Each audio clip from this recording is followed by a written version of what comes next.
Si je comprends bien, vous étiez directeur général de Proparco déjà de 2002 à 2006, désormais de nouveau depuis 2012. Comment avez-vous vu l'évolution justement des financements pour le développement entre ces deux périodes et comment voyez-vous l'évolution à venir justement dans le spectre de cette convergence que l'on souhaite toujours pour l'objectif 2030, je dirais, du développement? Une autre particularité, c'est également la prise en compte croissante des problématiques environnementales et sociales.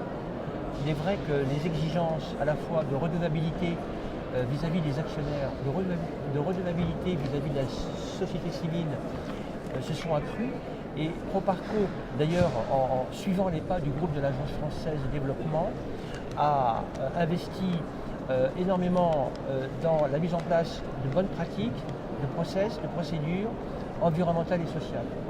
Il en est également du même du renforcement de toutes les procédures de compliance, notamment dans le domaine, bien sûr, de la lutte contre le financement du terrorisme, mais également maintenant dans la participation au débat international sur, par exemple, la protection des terres, mais également comment dirais-je, les paradis fiscaux. Donc Proparco est un acteur qui, au cours de ces 6 dernières années, a considérablement, comment dirais-je, amélioré ses pratiques pour qu'elles deviennent bien évidemment meilleures, et non seulement pour elles, mais en essayant au travers de ses actions également de transmettre ces mêmes valeurs et ces mêmes outils aux partenaires avec lesquels Proparco travaille.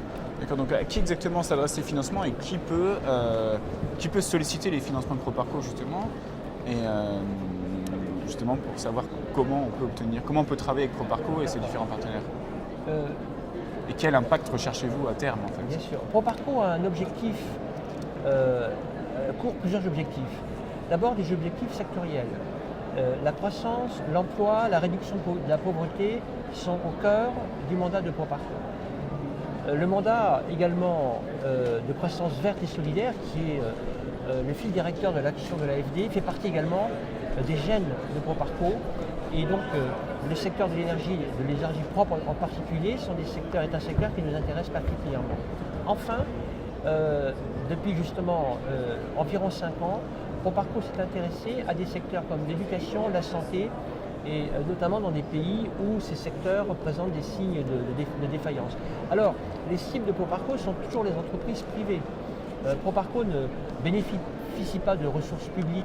Dans le domaine de l'éducation également, par exemple. Proparco touche exclusivement les entreprises privées. Alors ça va, bien sûr, les grandes entreprises, lorsqu'il s'agit de financer des infrastructures électriques, par exemple.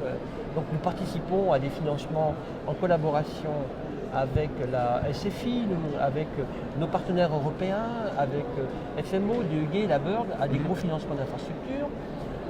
Ça, c'est, je dirais, les grandes entreprises, y compris françaises d'ailleurs. Et ensuite, on décline vers les entreprises de plus petite taille, étant entendu que le réseau de Proparco et sa taille ne lui permet pas de toucher des petits acteurs. D'où l'importance pour Proparco de trouver des intermédiaires pour pouvoir comment dirais-je, atteindre ces entreprises. Alors soit au travers des banques, via des financements dédiés au financement des PME, avec des thématiques parfois qui sont la mise en place de procédures environnementales et sociales dans les banques. Ou lorsqu'il s'agit d'investissement en equity, au travers de fonds d'investissement. Un fonds d'investissement que nous choisissons sur des thèses d'investissement qui conviennent à notre mandat pour toucher également des petites entreprises. Donc les entreprises finalement accèdent à vos financements soit directement en vous contactant, oui, si ce sont des gros projets, si je comprends bien, ou via les banques locales. Absolument, ou des fonds d'investissement qui sont également des outils qui nous permettent de pouvoir toucher ces petites entreprises et ces acteurs de terrain. Alors, dans le sujet que nous avons évoqué pendant Convergence cette année, il y a tous les sujets de l'impact investing et en ce qui concerne le groupe de l'Agence française de développement en particulier, ce que nous qualifions de social business. C'est-à-dire que Proparco est impliqué, comme je vous le disais, dans le financement des grandes entreprises, des entreprises de plus petite taille, dans la microfinance aussi. Proparco a une action très très importante, soit en actionnaire, soit en refinanceur des institutions de microfinance, aux côtés de l'Agence française de développement, et via donc l'application croissante La stratégie que nous déployons dans le social business, nous avons l'intention de toucher des acteurs encore plus petits. L'exercice et la complexité d'ailleurs sera de trouver des partenaires coalisés avec lesquels nous pouvons toucher ces petites entreprises. Et donc voilà, le spectre en fait des cibles d'entreprises que nous touchons et des secteurs nous permet aujourd'hui de pouvoir avoir une action, on l'espère, croissante en faveur de nos objectifs, en faveur de la réduction de la pauvreté et du développement.